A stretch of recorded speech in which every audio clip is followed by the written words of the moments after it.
Yan, magpaksiw tayo ng galunggong. Ito ay on version ko lang naman.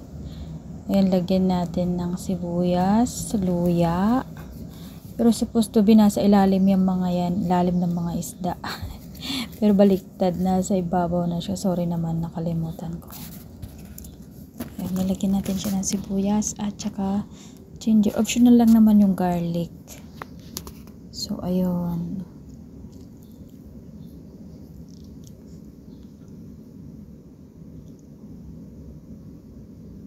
Tapos lagyan din natin ng magic sarap.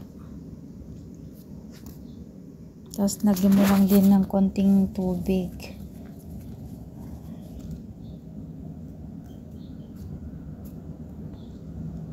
And ganyan lang. Tapos lagyan mo siya ng konting asin kung gusto mo. Ayan na, it's up to you sa panlasa mo. So ayan, charot-charot lang yung luto na yan.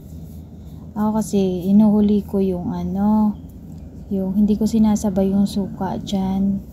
Niluluto ko muna yung isda, tsaka ko nilalagay yung suka. Ayan. So ayan, let's cook. So ayan na siya, lutuin na natin ang paksiw. Takpan din para maluto. So ayan, kumukulo na. O, diba? Mukhang masarap siya. Pang-ulam ko lang naman yan. Pero, wala akong may upload. Kaya, video-videohan na lang natin. Ilagay na natin ang suka. Ayan.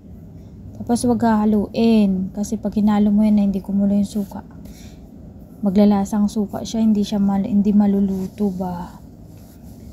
Lutuin muna. Pakuluan muna yung suka bago mo siya haluin. So, ayun. Diba? Sarap. So, ayan na siya. Kumukulo na naman. Tikman na natin. At saka natin titingnan. Ayun. Masarap naman ang lasa niya. Super. Pagluto-luto na siya.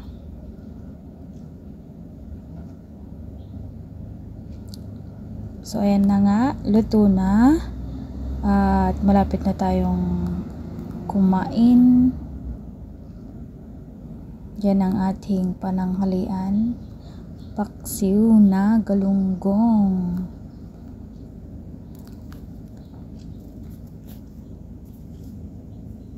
So, ayan na nga. Luto na at tayo ay kakain na. Taran!